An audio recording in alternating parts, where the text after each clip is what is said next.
Hey, guys, welcome back. I hope you are having an amazing day. Let's get right into the stories.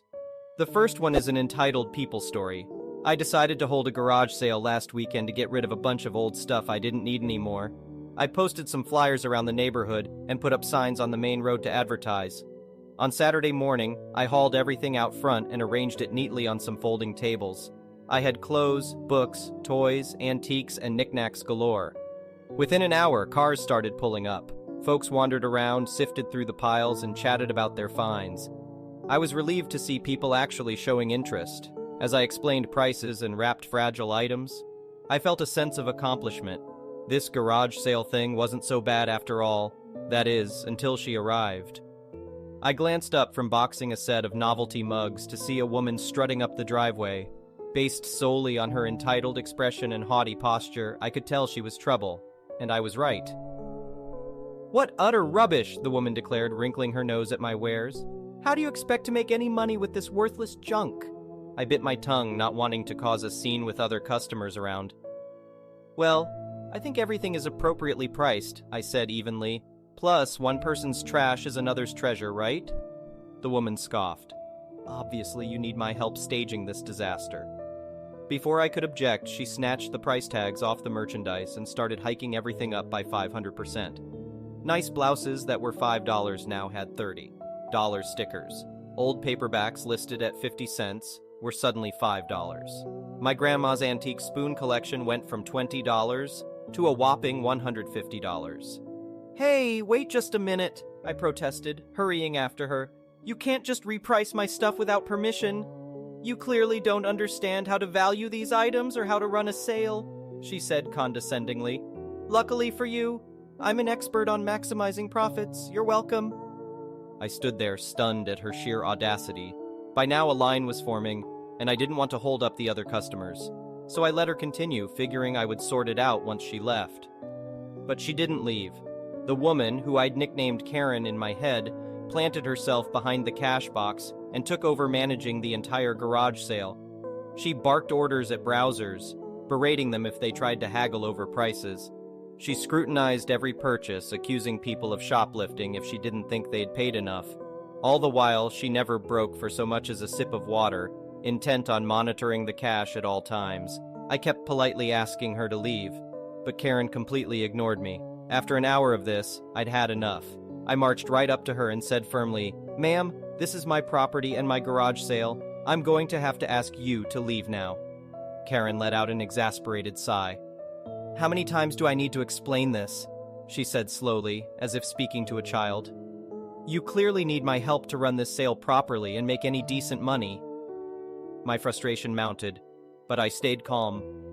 "I understand, but I didn't actually ask for your help. So please gather your things and go." Karen's nostrils flared indignantly. "How dare you?" she sputtered. "After all I've done to improve this disaster, the only reason you've made any profits is because of me." Realizing civil conversation wasn't getting through to her, I decided to take a tougher stance. "Ma'am, you are trespassing on my private property," I said sternly. "I am asking you to leave immediately, or I will be forced to call the police." That seemed to give Karen pause. Looking around, she realized we'd attracted quite a crowd of spectators. With a huff, she grabbed her designer handbag and stormed off toward the street. "This isn't over," Karen yelled over her shoulder. "I'll be back for my rightful share of the profits." I shook my head in disbelief. The nerve of that woman. I turned to address the onlookers. "Show's over, folks," I announced. "Please feel free to keep shopping. Everything is returned to the original low prices." For the remainder of the day, I kept an eagle eye out for any sign of Karen's return. Thankfully, she didn't come back. Given her threats, though, I took precautions. I made sure witnesses were present as I counted the earnings and documented the total $185 in photography. I even drove to the police station and filed a report about the earlier incident. An officer offered to patrol by my house periodically to deter any further harassment. The following week, I received a furious phone call from none other than Karen. She demanded I hand over $550, insisting she was owed the bulk of the profits. "That money rightfully belongs to me," Karen shouted. "I'm the reason your pathetic little garage sale made any money at all." Remaining calm, I made it clear I would not be paying her a single cent. I warned that if she attempted to come onto my property again, I would file for a restraining order. "This is absurd," Karen sputtered. "I'll see you in court, you ungrateful swindler." The call left me feeling rattled. I decided to follow through and filed for a restraining order first thing Monday morning. I submitted the documentation and photos proving Karen was never authorized to be on my property or handle sales.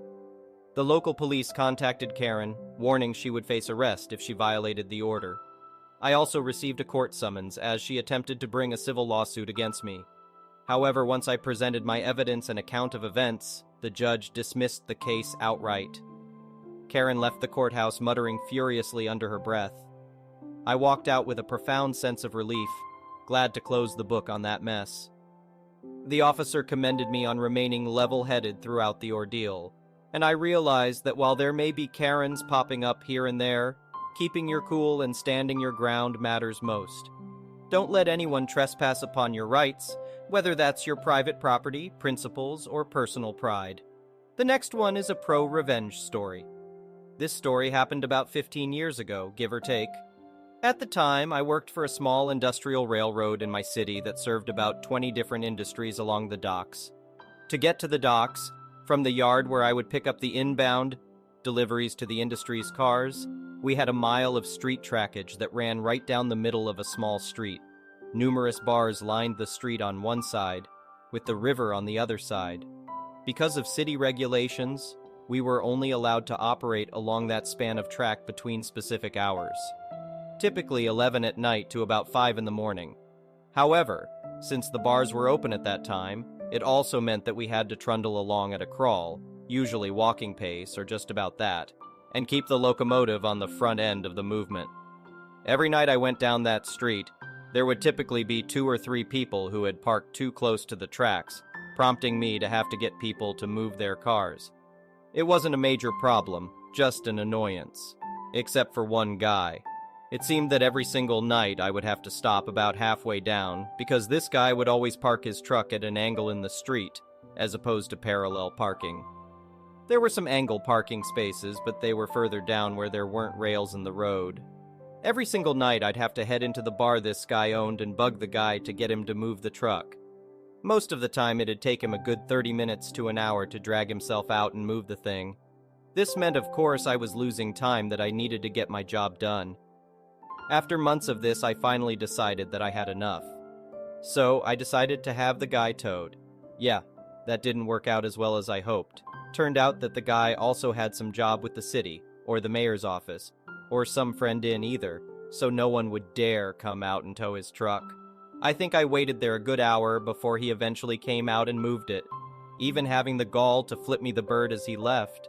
At that point, I decided that not only was I totally done with the guy, but if the chance arose, I was going to teach him a lesson he wouldn't soon forget. Nothing physical per se, just a hard-learned lesson. A couple of days later, I found myself heading down the track with half a dozen heavy cars with machinery bound for the docks. As I rounded the curve and neared the place where that guy always parked, I gently applied the independent brakes on the locomotive. This would slow the heavy train, but wasn't enough to stop it outright. At least, not quickly. I waited until the very last minute, laying on the horn and applying the full brakes, bringing everything to a screeching halt in the middle of the street. As I felt the brakes begin to hold, there was this loud thunk and screeching and tearing of metal as the train simply punted the truck out of the way, tearing the bed clean off it in the process. This did not go unnoticed, as a crowd had started to gather out front of the bar when they heard the train coming. I stayed in the cab, calling back to dispatch and informing them that I'd struck a parked car and they needed to get the police and a tow truck out to my location. All the while I could hear this guy screaming, heard him over the sound of the locomotive no less, at the top of his lungs about how he was going to have me thrown in jail, sue the company, and all manner of things. Locking the doors, I opted to just wait in the cab for the boys in blue to arrive. Eventually, they popped around and started taking statements. I explained the problem, noting that I couldn't, well, I could have, but it wouldn't have been a good idea, simply slam on the brakes due to the cargo I was carrying, and that the only reason I hit the truck was because it was improperly parked. I added that the gentleman had been warned in the past that something like this could happen, and had ignored the warnings. The man, for his part, was simply livid, hopping around, yelling at me, yelling at the cops, and just beside himself. In the end, he was ticketed for his bad parking, obstructing the passage of a train, and his truck was totaled, and he ended up on the hook for paying for it. The truck was brand new and not yet paid off, or so I was told. It took about 2 hours to clean up the mess, and I was, per company rules, suspended for a week during the company investigation, but honestly, it was worth it. Didn't have any problems with him from that point forward either. The next one is a petty revenge story. So I get on my flight yesterday for a short 1 hour and 20-minute flight. Start chatting up the dude I'm next to, and he's very loud, but extremely nice. I quickly figure out he's a disabled combat vet. Thank him for his sacrifice. He got teary-eyed me too, maybe. He was in the first Gulf War. His neck was messed up and his life is on disability now. All the while I'm getting this info, Karen is in the seat in front of me with earbuds in. She keeps looking over her shoulder and trying to shove her earbuds in further. She's clearly getting physically frustrated, and every time my new buddy talks again, she has to do it all over again. Now, normally I might talk less to a loud child or a loud drunk, etc., but this guy is telling me his life story, and he's also a big sports fan, Packers for those that care, and I'm a big sports fan, Seahawks, so we have a lot to talk about. He's obviously lonely, wife divorced him after the accident, doesn't hear from the kids much, etc. You guessed it, Karen has taken to leaning forward in her seat, continues to look over her shoulder, and at this point she's probably suffered brain damage from shoving those earbuds in. I'm ready for a nap, but fuck Karen and her attitude. Pretty sure everyone else has figured out he's disabled, and I'm getting genuine smiles from everyone else around. So I just keep making small talk about politics, he knows a lot, and sports and weather and my work in Alaska, which fascinates the crap out of him.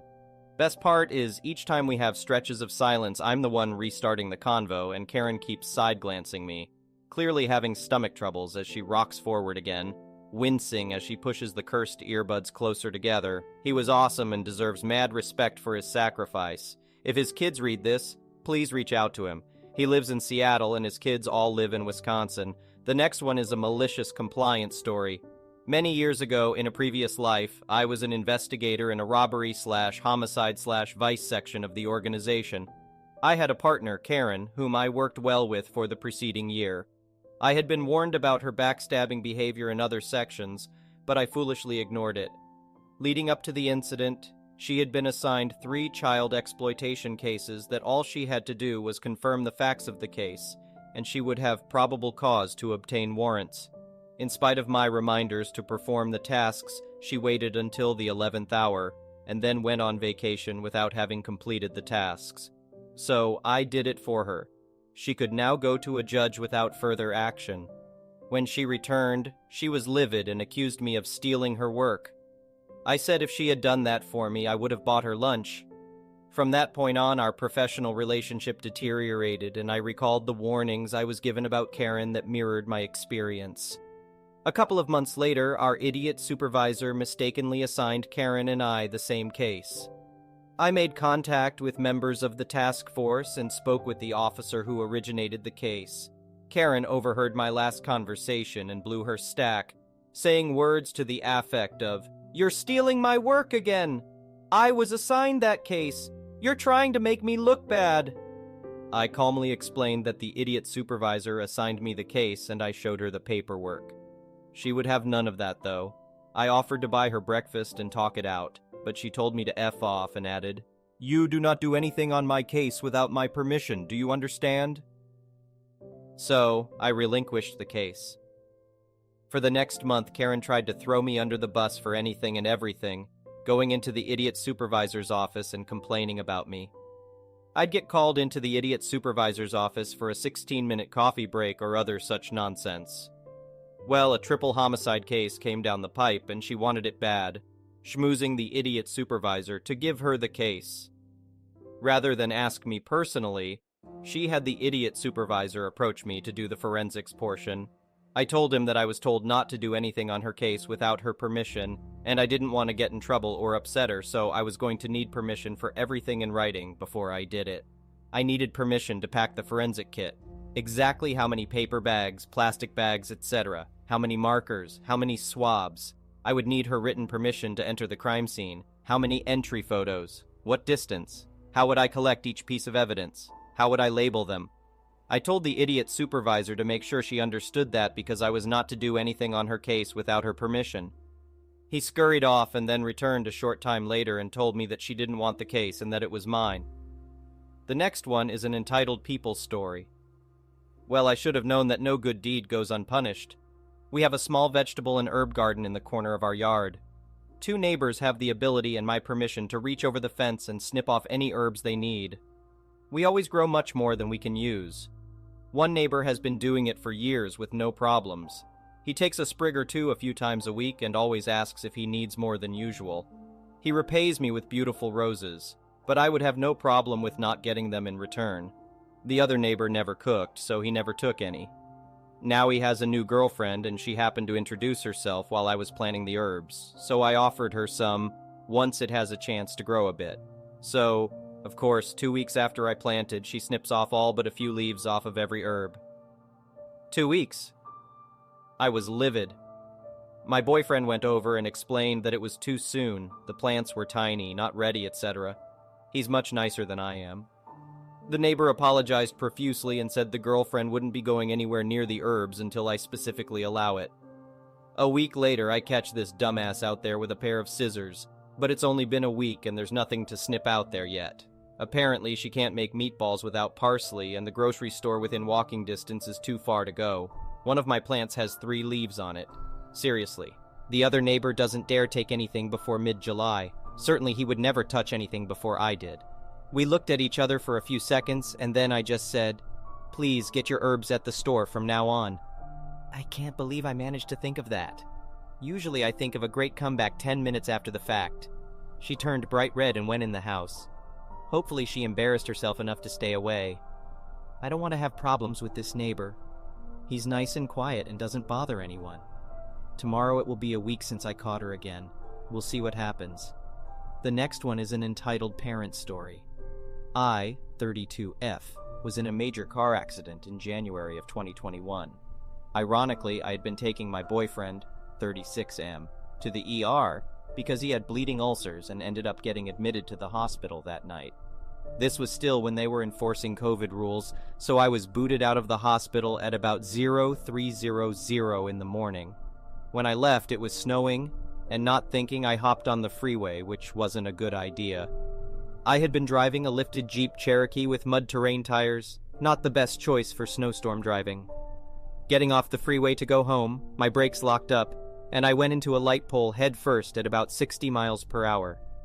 My Jeep did not have airbags. That was dumb. Needless to say, my car was totaled, and I had to be extracted from the car by the fire department. This whole time I'd been blacking out and losing consciousness, and I still get random flashes of it. I don't have all my memories from that night, or several months after the accident. I got sent to the nearest trauma center, which was the same hospital I had just left. The nurses felt pretty bad about kicking me out.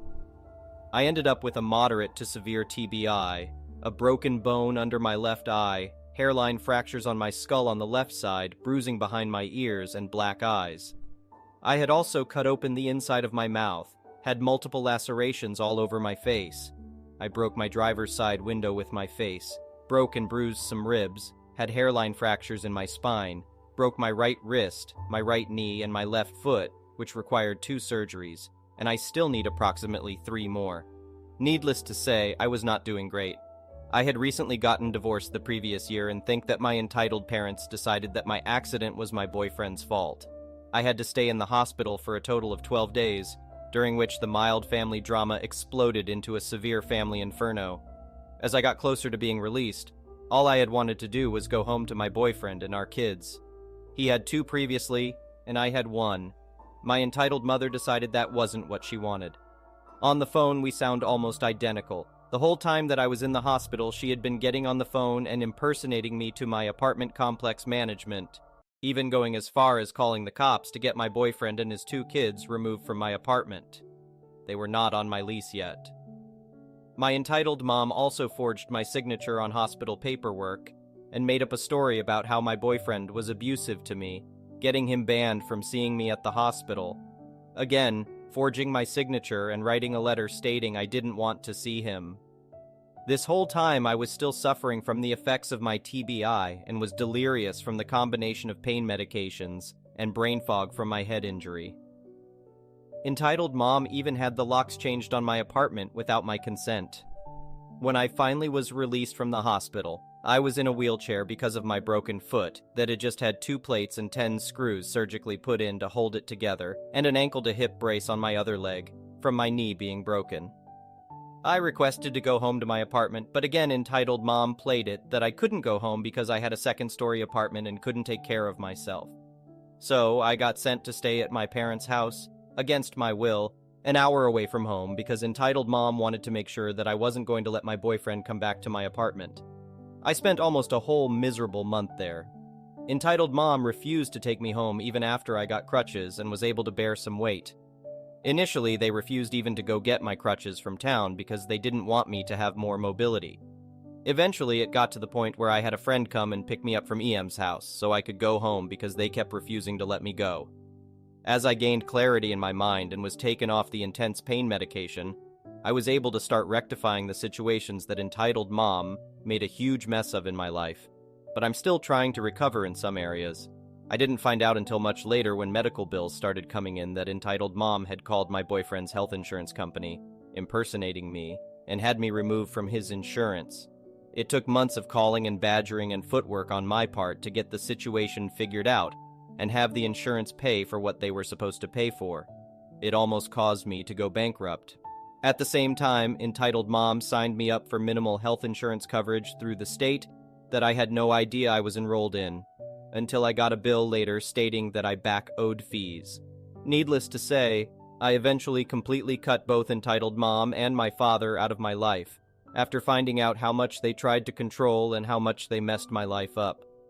I ended up getting protection orders after they tried to break into my house, stalked me, and sent family and friends over to harass me. This whole incident was the straw that broke the camel's back. There was quite a bit of retaliation on their side that threw my life into a total tailspin ever since.